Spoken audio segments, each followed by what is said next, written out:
अध्याय 18 वर्ष नंबर 78। यत्र योगेश्वरः कृष्णो यत्र पार्थो धनुर्धरः तत्र श्री विजयो भूति ध्रुवा नीतिर्मतिर्मम यत्र योगेश्वरः कृष्णो यत्र पार्थो धनुर्धरः तत्र श्रीर्विजयो भूतिर् ध्रुवा नीतिर्मतिर्मम यत्र योगेश्वरः कृष्णो तत्र पार्थो धनुर्धरः तत्र श्रीर्विजयो भूतिर् ध्रुवा नीतिर्मतिर्मम।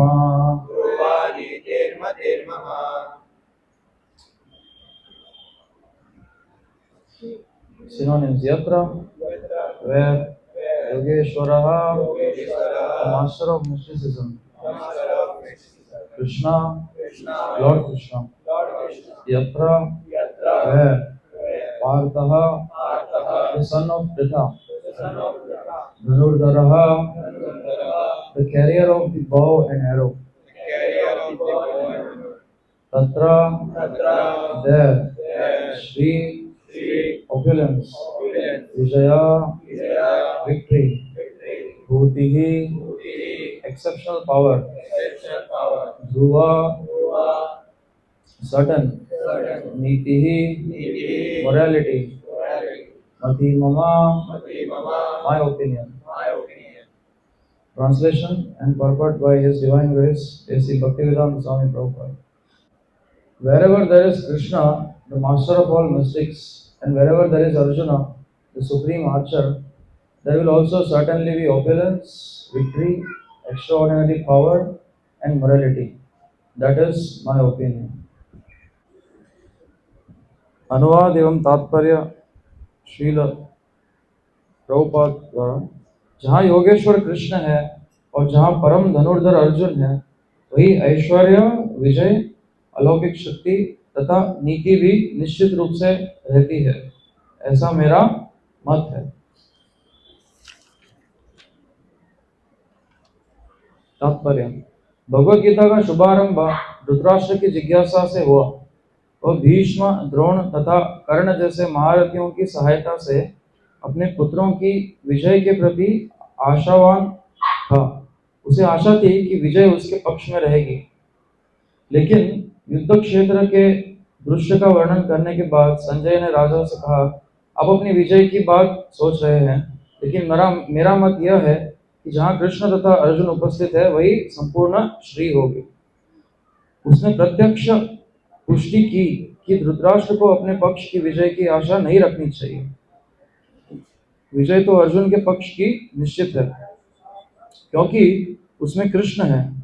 श्री कृष्ण द्वारा अर्जुन के सारथी का पद स्वीकार करना एक ऐश्वर्य का प्रदर्शन था। कृष्ण समस्त ऐश्वर्यों से पूर्ण है और इनमें से वैराग्य एक है। ऐसे वैराग्य के भी उनके उदाहरण प्राप्त है, अनेक उदाहरण प्राप्त है, क्योंकि कृष्ण वैराग्य से भी ईश्वर है। युद्ध तो वास्तव में दुर्योधन तथा युधिष्ठिर के बीच था। अर्जुन अपने ज्येष्ठ भ्राता युधिष्ठिर की ओर से लड़ रहा था। चूंकि कृष्ण तथा अर्जुन युधिष्ठिर की ओर थे, अतएव युधिष्ठिर की विजय ध्रुव थी। युद्ध को यह निर्णय करना था कि संसार पर शासन कौन करेगा। संजय ने भविष्यवाणी की कि सत्ता युधिष्ठिर के हाथ में चली जाएगी। यहाँ पर इसकी भी भविष्यवाणी हुई है कि इस युद्ध में विजय प्राप्त करने के बाद युधिष्ठिर उत्तरोत्तर समृद्धि लाभ करेंगे, क्योंकि वे न केवल पुण्यात्मा तथा पवित्र आत्मा थे, अपितु वे कठोर नीतिवादी थे। उन्होंने जीवन भर कभी असत्य भाषण नहीं किया था। ऐसे अनेक अल्पज्ञ व्यक्ति हैं जो भगवद गीता को युद्ध स्थल में दो मित्रों की वार्ता के रूप में ग्रहण करते हैं, लेकिन इससे ऐसा ग्रंथ कभी शास्त्र नहीं बन सकता। कुछ लोग विरोध कर सकते हैं कि कृष्ण ने अर्जुन को युद्ध करने के लिए उकसा, जो अनैतिक है। लेकिन वास्तविकता तो यह है कि भगवत गीता नीति का परम आदेश है। यह नीति विषयक आदेश 9वें अध्याय के 34वें श्लोक में है। मनमना भव मद भक्तो, मनुष्य को कृष्ण का भक्त बनना चाहिए और सारे धर्मों का सार है कृष्ण की शरणागति। भगवत गीता का आदेश धर्म तथा नीति की परम विधि है। अन्य सारी विधियां भले ही शुद्ध करने वाली तथा इस विधि तक ले जाने वाली हो, लेकिन गीता का अंतिम आदेश समस्त नीतियों तथा धर्मों का सार वचन है। कृष्ण की शरण ग्रहण करो या कृष्ण को आत्मसमर्पण करो। यह 18वें अध्याय का मत है।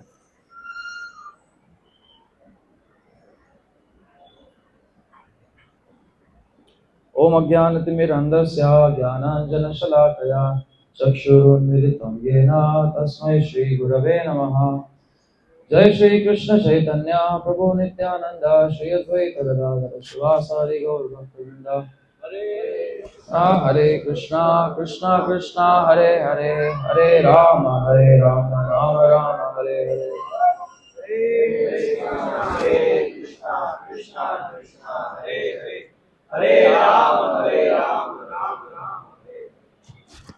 नमो ओम विष्णुपादाय कृष्णप्रेष्ठाय भूतले श्रीमते भक्ति वेदांता स्वामी निति नामिने। नमस्ते सारस्वते देवे गौरवाणी प्रचारिणे, निर्विशेष शून्यवादी आश्रय देशधारिणे।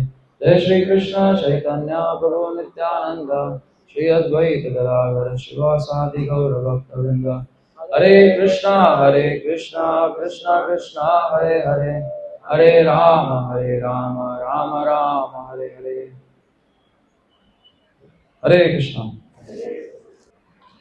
तो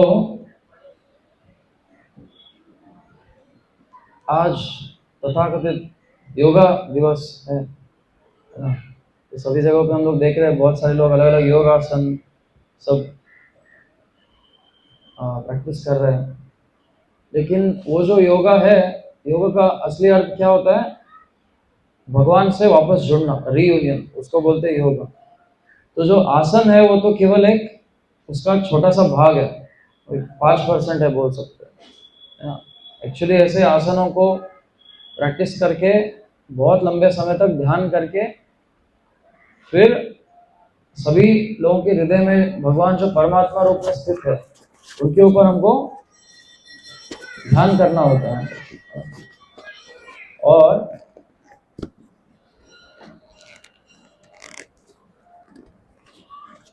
उस प्रकार से भगवान का दर्शन करना होता है। तो वो योग का असली लक्ष्य है। और सभी योगों के सबसे मेन ईश्वर योगेश्वर कौन है? कृष्णा। तो ये जो श्लोक है यहाँ पे पूरा भगवद गीता समाप्त होता है। ये लास्ट श्लोक है भगवद गीता का, जिसमें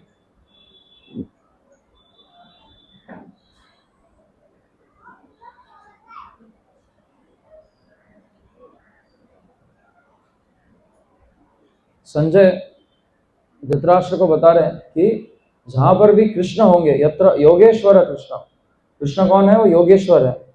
और जहां पर भी पार्थ होंगे, मतलब जहां पर अर्जुन होंगे जो बहुत अच्छे धनुर्धर हैं, वहां पे निश्चित ही श्री विजय और अद्भुत शक्ति और नीति होगी। वहीं पे पूरा ऑपुलेंस होगा, ऐश्वर्य होगा, वहीं पे जीत होगी, और वहीं पे एक्स्ट्राऑर्डिनरी पावर होगा, और वहीं पे सभी नीति रहेगी। इस प्रकार से ये मेरा मत है, ऐसा बताते हैं। तो योगेश्वर कौन है? कृष्ण है, जो सभी योगों के ईश्वर है। उनको समझने के लिए हम लोग योग ये सब करते हैं। तो कृष्ण को समझ के क्या होता है? तो हम लोग ने इसके पहले वाले सत्रों में श्लोक में पढ़ा था कि जन्म कर्म च मे दिव्यम यो वेति तत्वतः त्यक्त्वा देहम पुनर्जन्म नैति मामेति सो अर्जुन। तो कृष्ण बोलते हैं कि मेरे जो जन्म और कर्म है वो क्या है? दिव्य है।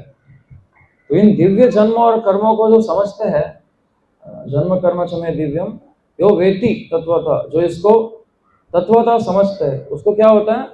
वापस उसको त्यक्त्वा देहम पुनर्जन्म नैति, इस भौतिक जगत में वापस जन्म नहीं लेना पड़ता, इस मृत्यु लोक में वापस जन्म नहीं लेना पड़ता। तो मृत्यु लोक में जन्म लेने में क्या प्रॉब्लम है कि जैसे ही हम लोग मृत्यु लोक में जन्म लेंगे, मृत्यु भी हमको लेनी पड़ेगी, और मृत्यु के पहले बुढ़ापा आएगा, बीमारियां आएंगी, ऐसे बहुत सारे प्रॉब्लम्स आएंगे, है ना। इसलिए इस मृत्यु लोक में जन्म लेना अच्छी बात नहीं है। और सबसे बड़ा खराब बात क्या है कि हम लोग कृष्ण से दूर रहेंगे, कृष्ण की सेवा नहीं कर पाएंगे। और क्योंकि हम जो ये शरीर नहीं है, जीवात्मा है, वो कृष्ण का अंश है, तो केवल कृष्ण की सेवा करने से ही वो खुश रह सकता है, तृप्त रह सकता है। उसके अलावा खुशी का उसका कुछ और दूसरा साधन नहीं है। इसलिए हमको क्या करना चाहिए, हमेशा कृष्ण के बारे में सोचना चाहिए। तो कृष्ण बोलते हैं सभी योगियों में से सबसे श्रेष्ठ योगी कौन है, जो हमेशा कृष्ण के बारे में सोच रहा है।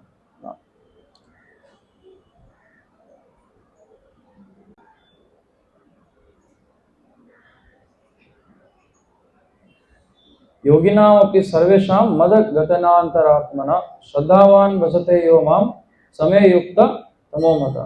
तो कृष्ण बोलते हैं कि जितने भी योगी हैं उनमें से जो श्रद्धा से हमेशा मेरी बात मानते हैं, मेरे बारे में सोचते हैं और मुझे प्रेम पूर्वक भक्ति में सेवा प्रदान करते हैं, वो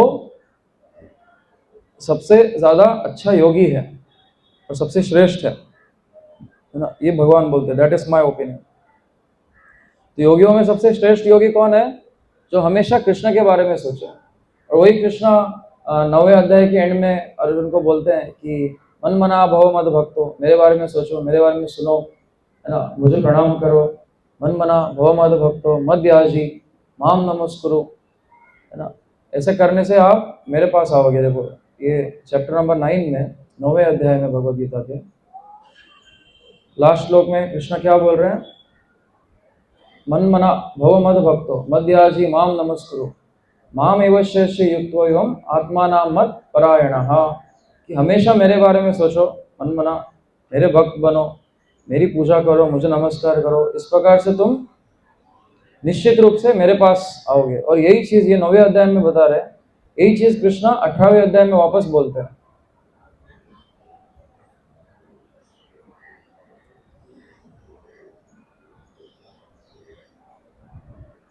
ये देखो 65 श्लोक में वापस कृष्ण वही बोल रहे हैं। एक श्लोक है जो पूरे भगवद गीता में 2 बार रिपीट होता है।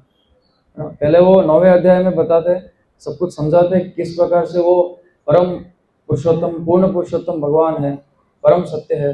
उसके बाद में फिर वो बहुत सारे अलग अलग चीजें बताते हैं, वापस यही चीज रिपीट करते हैं। क्या बोलते हैं, मन मना भव मद भक्तो मद्याजी माम नमस्कुरु माम एवश्य श्री सत्यम ते प्रति जाने प्रियोसि में, कि मेरे बारे में सोचो, मेरी भक्ति करो, मेरी पूजा करो, मुझे प्रणाम करो। इस प्रकार से तुम बिना विदाउट फेल मेरे पास आओगे। और ये मैं तुमको प्रॉमिस करता हूँ क्योंकि तुम मेरे बहुत प्रिय मित्र हो। इस प्रकार से कृष्ण को बता रहे हैं अर्जुन को। तो ये हम लोग किस प्रकार से कर सकते हैं, हमेशा कृष्ण के बारे में सोचना, उनके लीलाओं को सुनना, है ना, उनकी लीलाओं को समझना, उस प्रकार से हमको ये करना है। तो जैसे हम लोग कृष्ण की लीलाएं सुन रहे थे, तो कृष्ण का जन्म मथुरा में होता है और उसके बाद में वो ब्रजमंडल में आते हैं, जहाँ पे मथुरा में वापस आने से पहले वो 3 जगहों पर रहते हैं। तो एक है गोकुल, वो 3 साल 4 महीने वहाँ पे रहते हैं। फिर उसके बाद में वृंदावन और उसके बाद में नंदगांव में रहते हैं। तो गोकुल में अलग अलग लीलाएं हम देखते हैं। सबसे पहले तो वो जो पालना था जिसमें वो सोए थे, उसको, उसमें असुर थे, उसको मारते हैं। फिर उसके बाद में पूतना का वध करते हैं। फिर उसके बाद में तृणाव्रत, जो उनको हवे में उठा के लेके जाता है, उनका वध करते हैं। फिर उसके बाद में वो दामोदर लीला, जो हम लोग दामोदर मास में, कार्तिक मास में सुनते हैं, पढ़ते हैं, वो वाली लीला भी इसी समय होती है। तो उसके बाद में वो लोग वृंदावन के लिए चले जाते हैं। उसके पहले एक और लीला है जो हम लोग देखेंगे। तो कृष्ण जब छोटे थे 2-3 साल के, तो यशोदा मैया उनको अलग अलग काम बोलती थी, ये लेके आओ, वो लेके आओ। तो कुछ सामान छोटा मोटा वो कृष्ण लेके आते थे। तो छोटा छोटा सामान बहुत ऐसा मेहनत से ऐसे ऐसे करके लेके आते थे। हालांकि वो स्वयं भगवान है, पूर्ण पुरुषोत्तम भगवान है, जो पूरे दुनिया को, मतलब जितने भी ग्रह है उन सबको अपने अनंत शेष जो है अपने सर पे उठाए हुए है। सभी चीजों का भार कृष्णा ने उठाया है। फिर भी कृष्णा ये यहाँ पर एक छोटे बालक के रूप में लीला कर रहे हैं कि छोटे छोटे सामान लाने के लिए बहुत वो तकलीफ लेते हैं। फिर एक बार नंद महाराज उनको बोलते हैं कि मेरे चप्पल है वुडन के, वो लेके आओ, तो कृष्णा उसको सर पे लेके आते हैं, यहाँ पे लाके दे रहे हैं। इस प्रकार से अलग अलग लीलाएं होती है। फिर इसके बाद में एक दिन एक मीटिंग होती है, जब सभी गोपास वहाँ पे आते हैं, जो ग्वाले होते हैं वो आते हैं और बोलते हैं कि ये जो जगह है, जैसे गर्ग मुनि ने बताया था उसी प्रकार से यहाँ पे बहुत सारे असुर आ रहे हैं, बहुत डिस्टर्बेंसेस हो रहे हैं, ये बिल्कुल अच्छा जगह नहीं है और हमको यहाँ से किसी और जगह जाने के लिए सोचना चाहिए। क्योंकि यहाँ पे पूतना राक्षस आई, फिर तृणाव्रत आया, फिर हम लोग ने देखा कि 2 इतने बड़े पेड़ गिर गए। जब दामोदर लीला होती है तो कृष्ण अमल अर्जुन वृक्षों को गिराते हैं उखल से, तो बोलते हैं कि हर बार भगवान की दया से कृष्ण बच जाते हैं और हमारे ग्वाल बाल बच जाते हैं। ये केवल हरि की कृपा है, जिसकी वजह से इनको खरोच तक नहीं आती, वरना इतने बड़े बड़े इंसिडेंट्स हो गए तो क्या क्या हो सकता था। जब पेड़ गिरे थे तो वहाँ पे छोटे छोटे बच्चे आसपास वहीं पे खेल रहे थे, फिर भी एक को भी कोई खरोच नहीं आई। ये केवल कृष्ण की, ये हरि की कृपा है, इस प्रकार से वो बोलते हैं। क्योंकि जो ब्रजवासी है उनको पता नहीं है कि कृष्ण स्वयं भगवान है, कृष्ण ही स्वयं हरि है ना। वो प्रेम से, भक्तिमय प्रेम से और योग माया से, कृष्ण की इच्छा से, जो योग माया है कृष्ण की माया 2 प्रकार की होती है। एक है योग माया जो आध्यात्मिक लीलाओं में भगवान को सेवा करती है, अलग अलग जीवात्माओं को अलग अलग माया में डालती है, जिससे कि वो कृष्ण की इच्छा के अनुसार उनकी सेवा कर सके। और इसके अलावा जो महामाया है वो हमारे जैसे बद्ध जीवात्माओं को, जो कृष्ण से दूर होके इस भौतिक जगत को शोषण करना चाहते हैं, तो उनको वो उसी इल्यूजन में और ज्यादा डालती है, उसको महामाया बोलते हैं, इल्यूजन, है ना। तो योग माया के द्वारा जो है ब्रजवासी, उनको पता नहीं है कि कृष्ण ही भगवान है, तो इस प्रकार से बोलते हैं कि हरि की कृपा से हम लोग बाल बाल बच रहे हैं, लेकिन और हमको विलंब नहीं करना चाहिए, हमको इस जगह को तुरंत खाली करना चाहिए और हमको दूसरी जगह पर जाना चाहिए। तो ऐसे करके वो क्या करते हैं, सभी अपना जो बुलक कार्ट्स होते हैं, बैल होते हैं, बैलगाड़ियां सब तैयार करते हैं, सब फर्नीचर्स ले लेते हैं, सब सामान कपड़े हर एक चीज ले लेते हैं और आगे बहुत सारे बैलों को, गायों को खड़ा करते हैं, उनके बछड़ों को, और उसके पीछे बैलगाड़ियां बांधते हैं और अपने बीवियों को, जो गोपियां हैं छोटे बड़े और सभी बच्चों को बैलगाड़ियों में बिठाते हैं और जो गोपास है वो उसके पीछे पीछे चलने लगते हैं, अपने फ्लूट्स बजाते जोर जोर से, ब्यूगल्स बजाते हैं और बहुत बड़ा आवाज करके प्रोसेशन के रूप में वो लोग गोकुल से वृंदावन की ओर प्रस्थान करते हैं। तो उपानंद करके एक व्यक्ति होते हैं, जब सभी गोपास की मीटिंग होती है, वो सबसे उन सब में एल्डर होते हैं, तो वो बोलते हैं कि वृंदावन एक बहुत अच्छी जगह है, यहाँ पर हम लोग जा सकते हैं, पास ही में गोवर्धन पर्वत है, तो वहाँ पे हमारे जो गाय है वो चर सकते हैं, और पास ही में यमुना नदी भी है, तो वहाँ पे बहुत सारे लताएं हैं, बहुत सारे फल है, फूल है, तो बहुत अच्छी जगह है, वहाँ पे हम लोग जा सकते हैं। इस प्रकार से वो लोग वृंदावन के लिए प्रस्थान करते हैं। जो वृंदावन में जाते हैं तो जो बच्चे हैं वो धीरे धीरे बड़े हो जाते हैं, कृष्ण और बलराम, और बड़े होके जैसे ग्वाल गायों को लेके जाते हैं, तो उनके जो बच्चे हैं वो बछड़ों को लेके जाते हैं चराने के लिए। तो छोटे छोटे बछड़ियां रहते हैं गाय के, उनको दिया जाता है, उनको चराने के लिए लेके जाते हैं, तो वो पास टाइम वो करते हैं। तो जब उनको चराने के लिए लेके जाते हैं तो सुबह उनकी मम्मी क्या करते हैं, उनको टिफिन बांध के देती है सबको, है ना। वो टिफिन लेके वहाँ पे चराते हैं, फिर गायों के बच्चे चर रहे हैं, उनके ऊपर ध्यान रख रहे हैं, साइड में ये लोग खेल रहे हैं। इस प्रकार से उनकी लीलाएं चालू होती है। तो उसमें कृष्ण और बलराम अलग अलग प्रकार से कभी गाय के रूप में नाटक करते हैं, कभी बैल के रूप में नाटक करते हैं, उनका आवाज निकालते हैं, ऐसा ब्लैंकेट पहन लेते हैं, उस प्रकार से खेलते हैं। फिर अलग अलग जानवरों का आवाज निकाल के वो लोग खेलते हैं। इस प्रकार से अलग अलग रूप से वो लोग यहाँ पे खेल रहे हैं वृंदावन में। तो जब वो इस प्रकार से खेल रहे होते हैं तो एक असुर जो वापस कंस का मित्र होता है, वत्सासुर, वो आता है, एक वत्स जो गाय रहते हैं उसके छोटे जो बच्चों को वत्स बोलते हैं, है ना। तो वत्सासुर के रूप में ये क्या करते हैं, सभी जो गाय के बछड़े खेल रहे होते हैं तो बीच में ही वो आ जाता है और उनके साथ खेलने लगता है। तो उसका प्लान होता है कि वो क्या करेंगे, कृष्ण को मारेंगे और सभी जो ग्वाल बाल है उनको मारेंगे। लेकिन कृष्ण क्योंकि अंतर्यामी है तो तुरंत समझ जाते हैं कि ये वत्सासुर यहाँ पर आया हुआ है। तो थोड़े समय उनके साथ खेलते हैं, उसको ऐसा दिखाते हैं कि हाँ हमको पता नहीं चला। तो थोड़े समय बाद क्या करते हैं, उसको पीछे पैर से पकड़ लेते हैं, पीछे पैर से पकड़ के घुमा घुमा के उनके टेल को पकड़ के घुमा के क्या करते हैं, उसको फेंक देते हैं ऊपर और वो एक पेड़ से जाके टकरा जाता है और गिर के मर जाता है। इस प्रकार से सभी जो ग्वाल बाल है वो एकदम खुश हो जाते हैं कि वाह कृष्णा, वेल डन, बहुत अच्छा किया आपने, इनको मार दिया, नहीं तो ये हमको मारता था। ऐसे कृष्णा को चीयर करते हैं। तो हमेशा कृष्णा के प्रोटेक्शन में रहते हैं, कोई भी आके उनको कुछ कर नहीं सकता। तो हम लोग देखते हैं कृष्णा बोलते हैं कि न मे भक्त्या प्रणश्यति, जो मेरा भक्त है उसको कभी कोई हानि नहीं पहुंचा सकता और कभी उसका नाश पतन नहीं हो सकता, है ना। तो जब तक हम लोग कृष्ण की भक्ति में हैं प्रॉपरली, तब तक एक्चुअल वे में हमारा कभी पतन नहीं होगा। तो कभी ऐसा लग सकता है कि कोई कृष्ण के भक्त है लेकिन थोड़े गरीब है, या उनके साथ कुछ ऐसा एक्सीडेंट हो गया या कुछ खराब हो गया, उनके परिवार में किसी की मृत्यु हो गई, तो कोई बीमार पड़ गया, ऐसा कुछ लग सकता है। तो ये क्या है, या तो वो भक्ति में नहीं है, वो अपनी कर्म के बंधनों को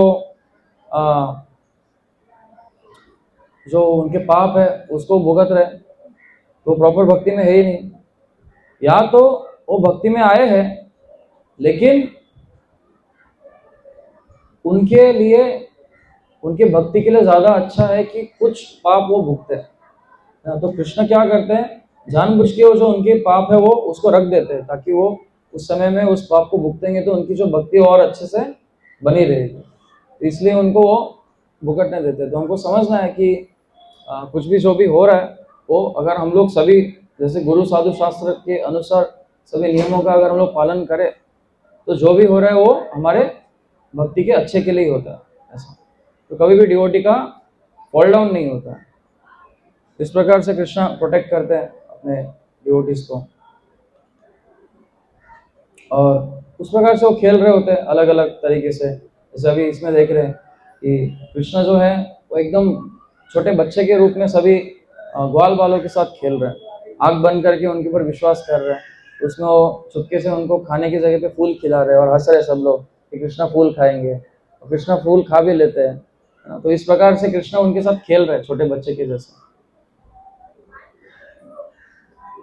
तो इसी प्रकार से वो खेल रहे होते हैं तो एक और असुर आता है, आघासुर नाम का, जो पूतना का और एक और असुर का बड़ा भाई होता है। तो आघासुर आके क्या करता है, वो सोचता है कि अभी मैं कृष्णा को मारूंगा। तो अब तक सभी असुरों ने क्या किया है, उसको डायरेक्टली जाके हमला किया, थोड़ा सा छल कपट किया, मैं बहुत छल करूंगा, इन सबको मैं गुमराह कर दूंगा। तो वो क्या करता है, बहुत बड़े सांप के रूप में आता है और जैसे हम लोग यहाँ पे देख पा रहे हैं वो अपना मुंह खोल दे रहा है और ऐसा दिखाता है कि वो एक बहुत बड़ा पर्वत है और उसका मुंह ना एक प्रकार से खाली एक जंगल में, वन में जाने के लिए खाली रास्ता है, इस प्रकार से वो दिखाता है। तो जो ग्वाल बाल होते हैं वो सोचते हैं कि ये वृंदावन में ही कोई एक और जगह है, वृंदावन का एक भाग है, तो उसमें हम एंट्री करने का सोचते हैं। तो वहाँ पे एंट्री करने को जाते हैं, तभी कृष्ण उनको थोड़ा सा रोकने का हिचकिचाते हैं कि उनको पता रहता है कि ये लोग एक असुर के मुख में जा रहे हैं। वो प्रयास करते हैं कि उनको एक प्रकार से रोके, लेकिन फिर भी वो रोकते नहीं, वो जाते हैं, खेलते खेलते जाते हैं। तो जो असुर है वो रुका हुआ रहता है, वो बिल्कुल भी हिलता नहीं है, क्योंकि वो चाहता है कि कृष्णा भी इसमें एंट्री करे और मैं उसको फिर तभी खा लूं।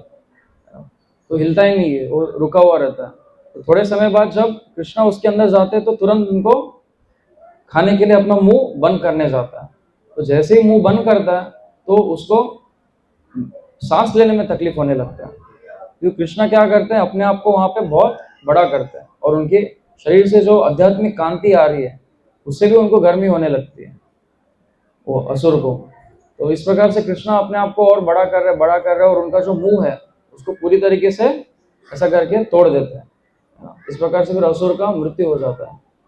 और कृष्ण के जो अन्य ग्वाल बाल थे वो सभी एक प्रकार से बेहोश हो जाते हैं, वो अपना जीव, उनका जान निकल गया होता है। तो कृष्णा अपने ताकत से उनके अंदर उनकी जान को वापस डालते हैं और उनको बाहर लेके आते हैं। तो वापस वो लोग खुश हो जाते हैं, नाचने लगते हैं, खेलने लगते हैं।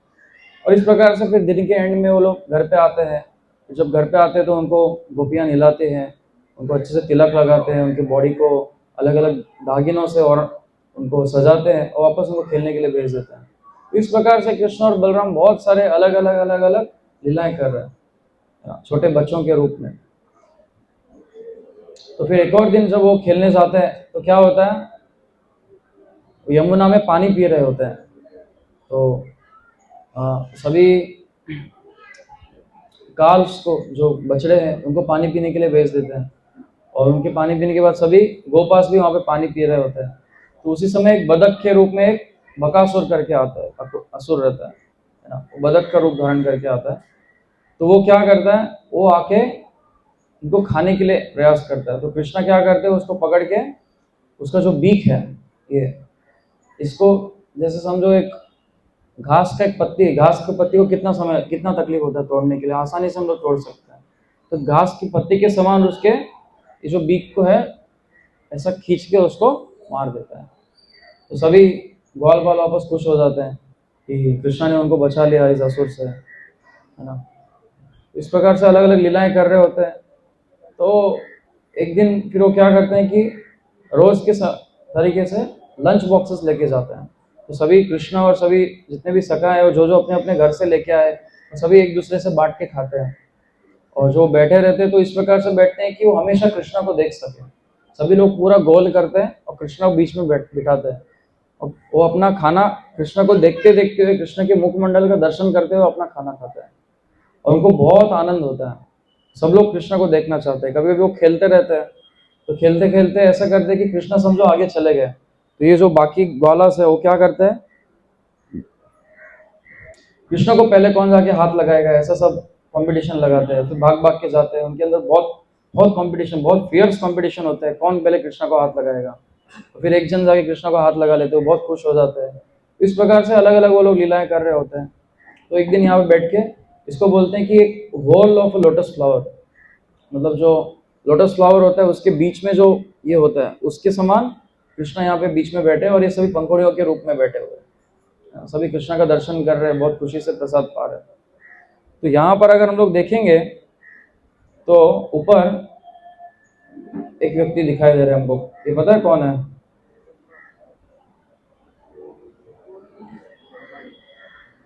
दूर है ना, इसलिए क्लियर नहीं दिख रहा है।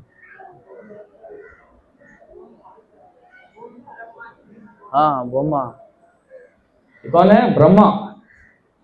तो ब्रह्मदेव जो है उनको पता होता है कि कृष्णा अवतरित हुए हैं और वो सभी ग्वाल बालों के साथ लीला कर रहे हैं। तो उनके और लीलाओं को देखना चाहते हैं, है ना। इसके लिए वो सोचते हैं कि चलो इनके और लीलाएं भी मुझे देखने को, दर्शन करने का अवसर मिलेगा। और वो एक टेस्ट भी करते हैं, वो देखते हैं कि सच में भगवान है या नहीं, देख लेते हैं। तो सोचते हैं कि सच में कृष्णा है या नहीं, उसका भी एग्जामिनेशन हो जाएगा। इसके लिए वो क्या सोचते हैं कि चलो मैं कृष्णा की परीक्षा लेता हूँ। ऐसा बोल करके वो कृष्णा के सभी ग्वाल बालों को और गाय के बछड़ों को चुराने का प्लान बनाता है। तो सभी बैठे रहते हैं, प्रसाद पा रहे होते हैं। तो उनका प्रसाद पाते समय उनको प्यास लगती है। तो जो ये है, क्या बोलते हैं, उनके जो गाय के बछड़े हैं वो पानी पीने जाते हैं। फिर पास में उनको बहुत अच्छा वृंदावन में बहुत लश ग्रीन्स ये रहते हैं, घास रहते हैं एकदम। तो वो खाने के लिए वो थोड़े दूर चले जाते हैं। तो सभी थोड़े ग्वाल वाले चिंतित होते हैं कि अरे ये गाय बहुत दूर जा रहे हैं, कहीं एक खो ना जाए जंगल में। इसके लिए वो लोग उठ के जाने के लिए सोच रहे होते हैं। तो उसी समय कृष्णा बोलते हैं कि नहीं नहीं, आप लोग तकलीफ मत लो, आप लोग बैठ के आराम से भोजन करो, मैं जाके गायों को देखता हूँ। तो ऐसे करके वो चले जाते हैं देखने के लिए। तो जब तक वो वहां पे जाते हैं तब तक देखते हैं कि वो गाय किधर मिल ही नहीं रहे, गाय के बच्चे वो किधर खो गए। और वहां से जब तक वापस लौट के आके देख रहे थे, जो ग्वाल बाल बैठे थे खाना खाने के लिए, ये लोग भी गायब हो गए। तो कृष्ण समझ जाते हैं कि ये ब्रह्मा मेरे साथ खेलने का प्रयास कर रहे हैं ना, मुझे परीक्षा लेने का प्रयास कर रहे हैं, तो समझ जाते कि इन सभी ग्वाल बालों को और गाय के बच्चों को ब्रह्मा लेके गए। तो क्या करते हैं फिर, कृष्णा स्वयं को इन सभी ग्वाल बालों और गायों के रूप में विस्तरित करते हैं। तो इस भौतिक जगत में और आध्यात्मिक जगत में जितनी भी चीजें वो क्या है, कृष्णा का ही विस्तार है।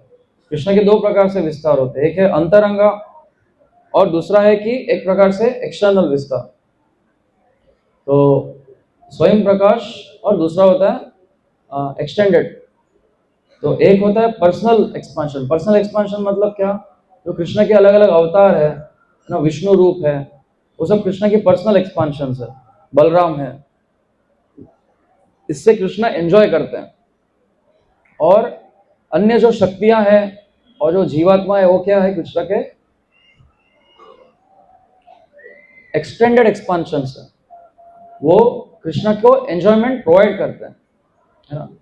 तो इस प्रकार से ये एक्सपांशन हुए रहते। तो वैसे भी हर एक चीज कृष्ण के एक्सपांशन है, तो कृष्ण को इसको अपने आप को इन लोग में एक्सपांड करना कोई बहुत मुश्किल की बात नहीं रहती।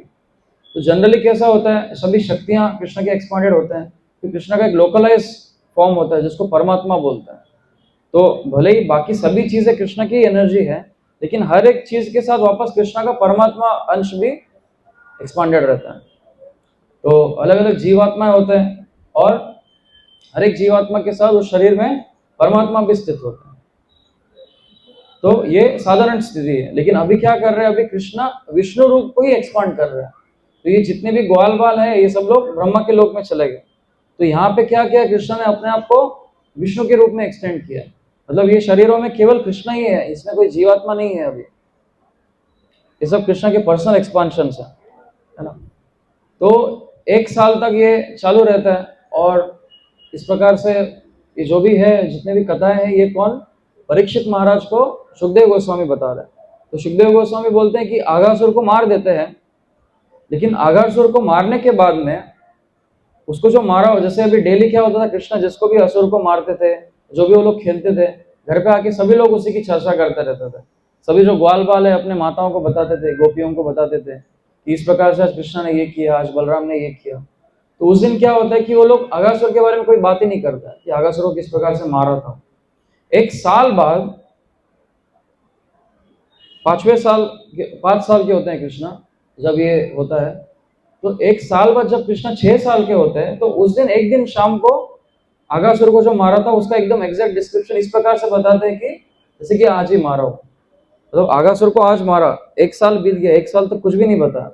1 साल के बाद में एक दिन अचानक शाम को सभी ग्वाल बाल इस प्रकार से उसका वर्णन करे जैसे कि आज ही, मतलब उसी 6वें 1 साल के बाद ही अगासुर को मारा। तो परीक्षित महाराज पूछते हैं कि क्या कारण है कि 1 साल तक इन्होंने कुछ बताया नहीं, है ना। तभी परीक्षित सुखदेव गोस्वामी जो है उनको बताते हैं कि ये ब्रह्मा विमोहन लीला हुआ, जिसमें ब्रह्मा ने इस प्रकार से सोचा कि चलो मैं इनको टेस्ट करके देखता हूँ कृष्ण को। तो सभी ग्वालों को और गायों को क्या करते हैं, अपने ब्रह्मलोक में लेके जाते हैं और उनके ऊपर कुछ जादू करके उनको सुला देते हैं। तो भले ही वो एक क्षण के लिए होता है, लेकिन क्योंकि अलग अलग लोगों में समय अलग अलग प्रकार से चलता है, तो जो देवता लोग हैं वहाँ पे समय जो है, जैसे हम लोग ब्रह्मलोक में समझते हैं कि ये जो 4 युग है वो जब 1000 बार आते हैं तो ब्रह्मा का केवल 12 घंटे होते हैं। तो वहाँ पे ब्रह्मा के लिए केवल एक क्षण था वो, कि उन्होंने चुराया। एक क्षण के लिए उनको लगा कि नहीं ये तो भगवान है, हालांकि मैं भगवान की लीलाओं को देखने के लिए सोच रहा हूँ, लेकिन साथ ही मैं इनको टेस्ट भी करने के लिए सोच रहा हूँ। तो ये अच्छा नहीं है, बहुत खराब है ना। ये आग के साथ खेलने जैसा है, तो मुझे केयरफुल रहना चाहिए। इसलिए वो क्या करते हैं, उनको तुरंत वापस लेके आते हैं। तो भले ही वहां पे केवल एक क्षण था ब्रह्मलोक में, ब्रह्मा के कैलकुलेशन के अनुसार, लेकिन यहाँ पे इस जगत में क्या हो गया, वो 1 साल बीत चुका।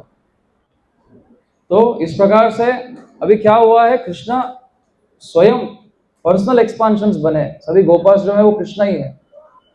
तो जब ये गोपास रिटर्न आते हैं तो उनकी माताएं हमेशा आतुर होती है कि मेरे बच्चे आ रहे हैं, इनको अभी नहलाना है।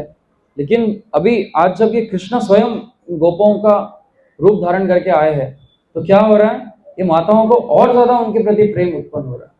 और ज़्यादा उनके प्रति स्नेह उत्पन्न हो रहा है, और प्रेमवश क्या हो रहा है, उनके स्तनों में से उनमें और बहुत दूध आ रहा है। जब माता अपने बच्चे को प्रेम से उनको पालने का प्रयास करते तो उनको दूध आता है ना। तो जब वो बहुत अफेक्शन से, स्नेह से इनको देख रहे हैं तो इनको और बहुत ज़्यादा दूध आ रहा है, दूध ऐसा बह रहा है, गिर रहा है, इतना उनके स्तन में दूध आ रहा है।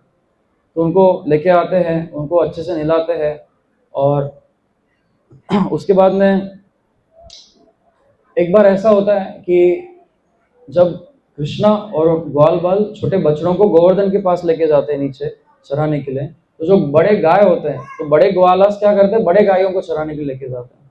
तो वो गोवर्धन पर्वत के ऊपर चरा रहे होते हैं गायों को, और ये नीचे बछड़े चर रहे होते हैं।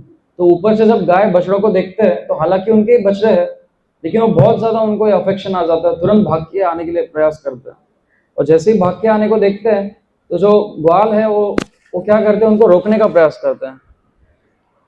क्यों रोकने का प्रयास करते हैं? क्योंकि जनरली ऐसा होता है कि गाय को पूरा समय बछड़ों के साथ नहीं छोड़ा जाता, वरना वो क्या करेंगे, सब दूध पी लेंगे, है ना। तो उनके सेहत के लिए भी अच्छा नहीं है, भगवान ने ऐसे ही बनाया कि गाय में एक्स्ट्रा दूध आता है बहुत, है ना।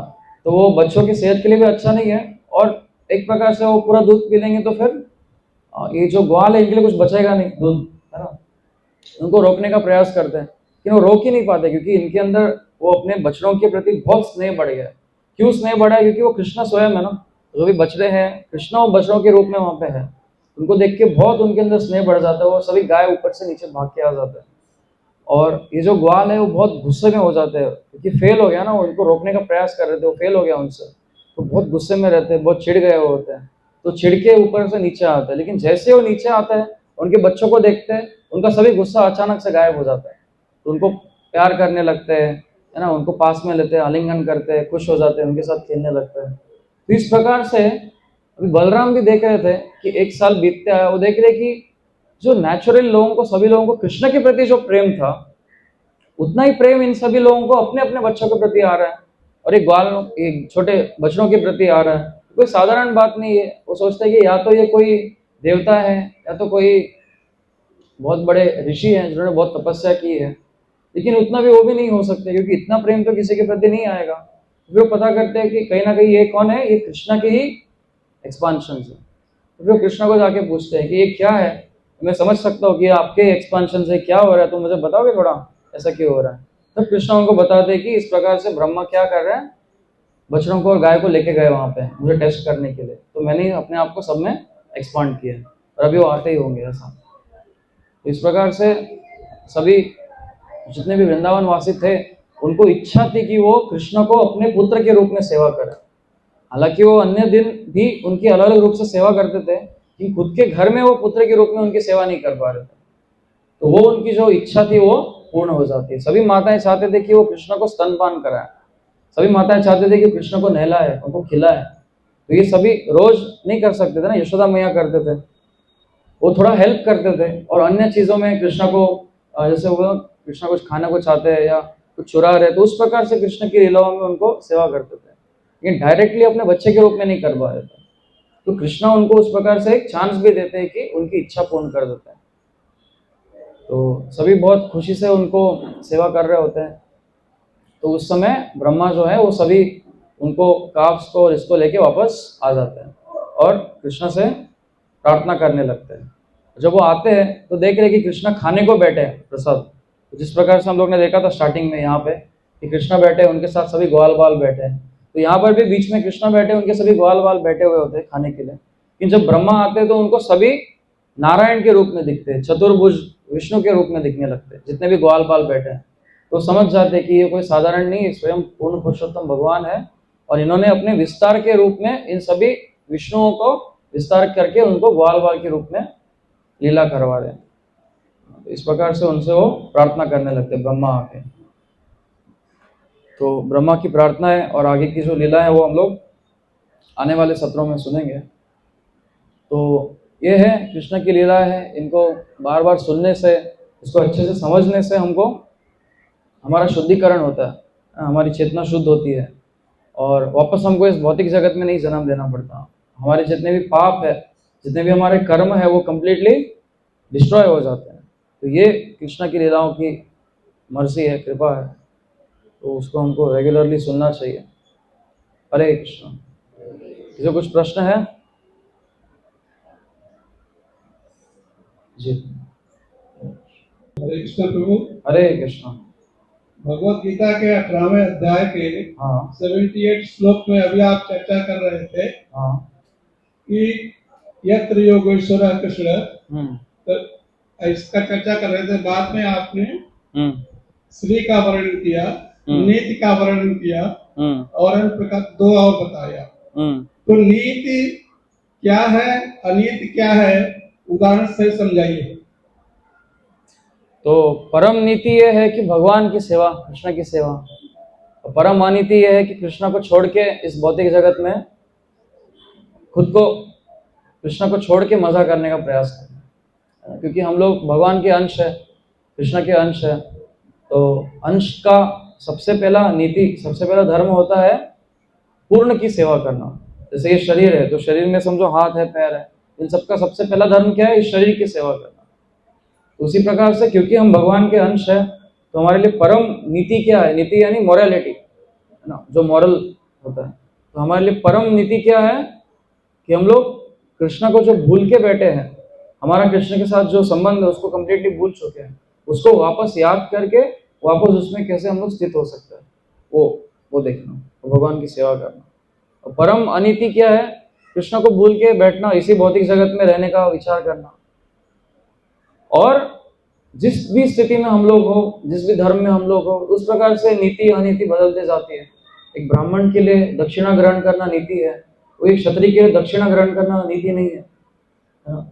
इस प्रकार से अलग अलग जिस भी हम लोग स्तर पर हो, शारीरिक स्तर पे, उसके अनुसार नीति और अनीति बदलते जाते। हरे कृष्ण।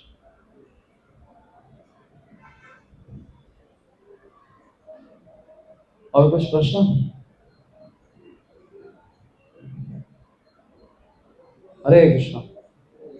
तो आज के सत्र को हम लोग यहीं पे समाप्त करते हैं। पंचाकल्पतरुभ्यश्च कृपा सिन्धुभ्यैव च पतितानां पावनेभ्यो वैष्णवेभ्यो नमो नमः।